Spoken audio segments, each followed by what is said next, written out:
Hey Ryan, just thought I'd give you a tour of the car here on some maintenance stuff.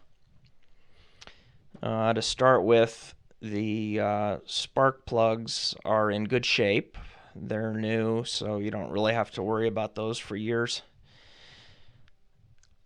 The next thing is going to be your battery. The battery came out of my mom's Lexus. We think it's actually a good battery. Um, so I don't anticipate that should be a problem. Those electrodes there were pretty corroded. I sprayed some anti-corrosion spray on them. That's the red stuff. If if the car gives you a problem as far as not starting, I mean, it could be the battery. It's probably corrosion. That positive terminal that I'm pointing to, that is pretty much a homemade job. I inserted some copper wire in there to make that to fit properly. It's pretty homemade, but it should last. Um, so hopefully it'll be okay for you. Air filter. The air filter is pretty much new. I put a new one in the spring, and I just checked it the other day before your mom took the car, and it looked great. So I think you're probably good for a couple years on that. The uh, the antifreeze, we had that checked recently, and that's looks like it's fine, so I don't see any problems. Here's your windshield washer fluid, and what I do, you can buy different kind of windshield washer fluid. You can buy the winter kind and the summer kind. The only difference is the winter stuff doesn't freeze. And I just try to use that year round. Even in the summertime, if you have any leftover from the summertime, it'll freeze in the winter. So I just try to use the -20 stuff all the time. Don't put water in there, even though it's cheap. That is the power steering reservoir.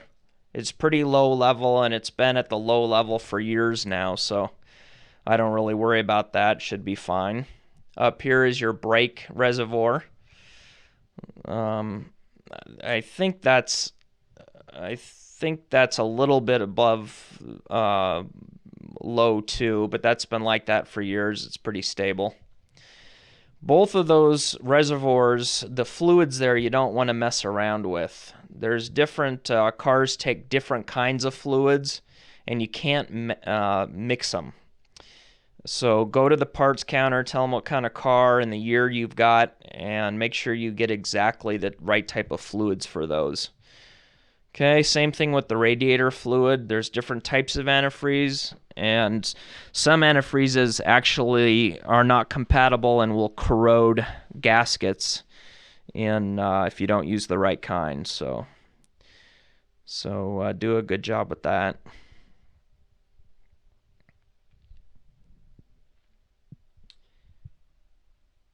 Okay, as far as the oil I just changed that about a week ago.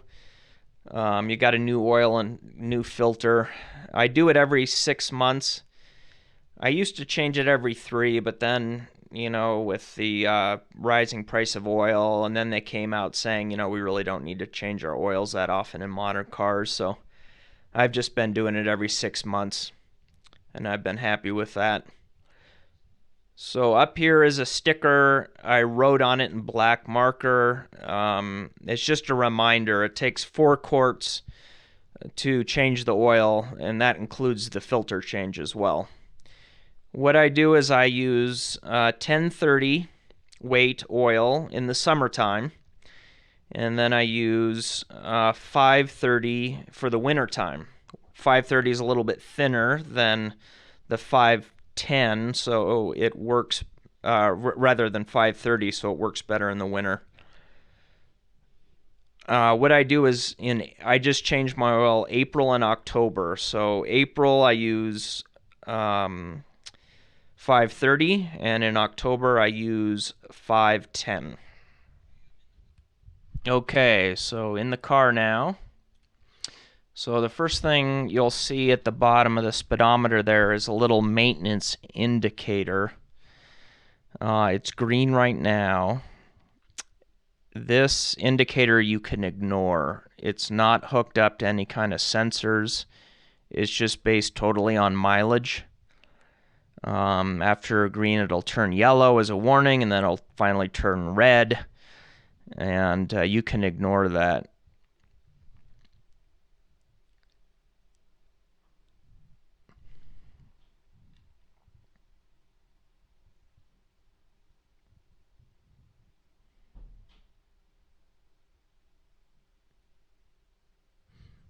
Okay, so to reset it, there's a little indentation that you'll see to the left of it. You just stick your key in there and push in, and it'll reset it back to green. Just so if you want to have it look nice and pretty. Where I'm pointing now is towards the check engine light. That is hooked up to sensors, so you don't really want to ignore that. So if your check engine light does go on and you want to check that yourself, observe. Here's the ashtray. Open it up. Pull out the ashtray. And then back in that space is where you plug in the computer that will tell you what's up with the check engine light. So I just checked my own. What you do is you just go to an auto parts store, give them your license, and they'll just let you walk out, the door with the computer. You go ahead and just plug it in. You don't turn the car on. What you do is turn it on to the point where the radio goes on. That will start up the computer. And then the computer will send some codes to the check engine computer, and then you take the computer in and they'll look up the codes and tell you what's going on. Okay, so I think that's about it. The stereo, you'll have a lot of fun playing with that. That's the knob that you use. You just push in the knob straight in, and that'll take you to different functions, fader. You can mess around with the bass, mid, and treble. You can mess around with the subwoofer level. There's all kinds of stuff to mess around with on that. That's pretty fun. That's the on button up there. I'm sure you figured this out by now. You just keep holding it down to turn it off. You also use that to rotate, between CD or USB or auxiliary or whatever.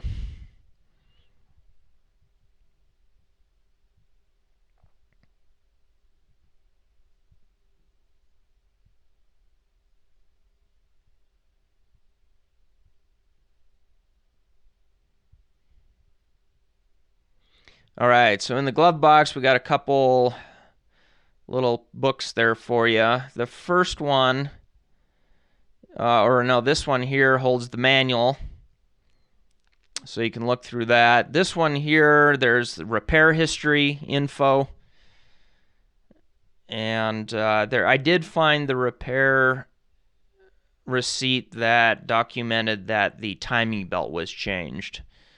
So that's something to pass off to your parents, because they're going to probably wonder if that timing belt was done. Just let them know it is, because that doesn't need to be done because it was already done.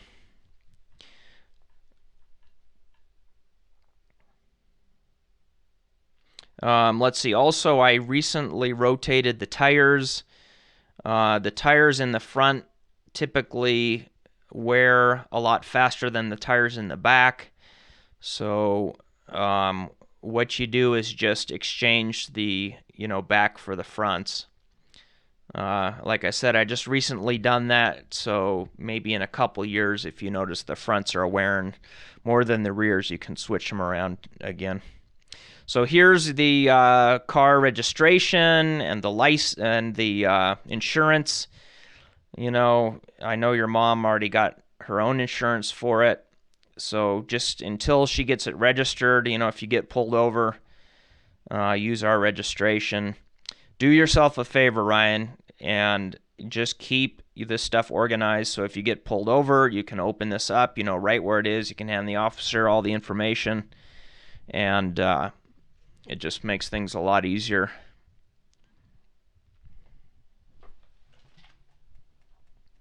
Okay, trunk. All right, there's your awesome subwoofer. There's a couple controls there you can mess around with, but it's set pretty good. The trunk, I'm sure you've seen already, doesn't hold up. The springs, shot out of it. I just use that metal rod there to hold it up. Underneath, there's your spare tire, and there's a number of things inside. So there's your tire iron. Okay, use that, take off the nuts from the tires. This rod and hook connects to the jack. So what you do is you take the tire iron and that rod and hook, you see how they connect, and then that hook goes into the jack to twirl, to raise the car.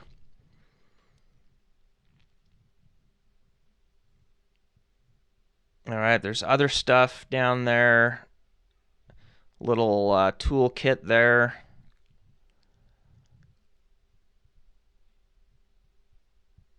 If I were you, Ryan, I'd go through this just to know what you've got in your trunk. There's also some bulbs.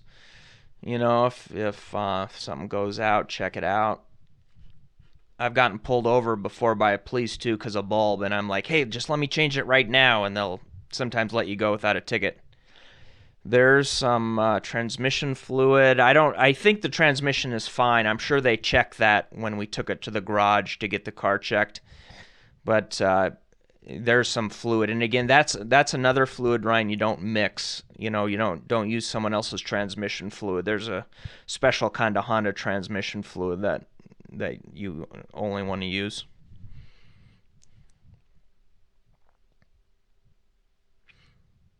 Nope, that looks like a spare headlight.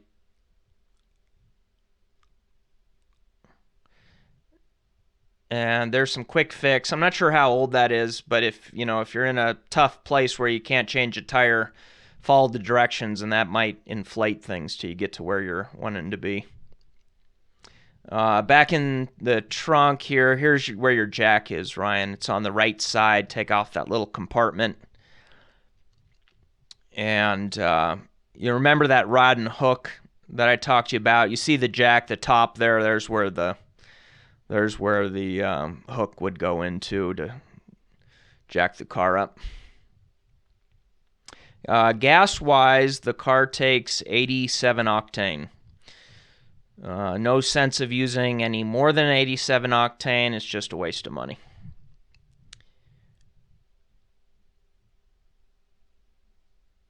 Get yourself a tire gauge, Ryan. So now that you own a car, you want to check your tires periodically. It's not because they have leaks in them. It's because the temperature change, influences the air in the tire, and that will slowly expel the air from the tire. So make your tires last longer, and also for mileage reasons, you want to keep your tires at the proper inflation. So to know what the proper inflation is on any car, you can go to the door jamb on the driver's side, and there'll be a sticker, and it will tell you the proper PSI, pounds per square inch, that both the front and rear tires need to be inflated to. On this car, it's 32 PSI for both the front and rear tires. You can find the 32 PSI on that sticker there.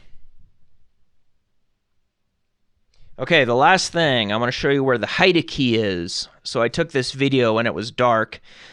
So just get on the ground right in front of the car, go down to the license plate, go directly to the left, and inside the grill there, with the flashlight, you can see a rectangular box there. And in that rectangular box is the HIDA key. So the box itself is actually glued to the car. So you're not taking the whole box off to access the HIDA key. There's a clasp on both the bottom and the top of that HIDA key container. And I can't remember. One is the hinge and one is the clasp. So just undo the clasp and there's your key. All right, well, hope you enjoy the car.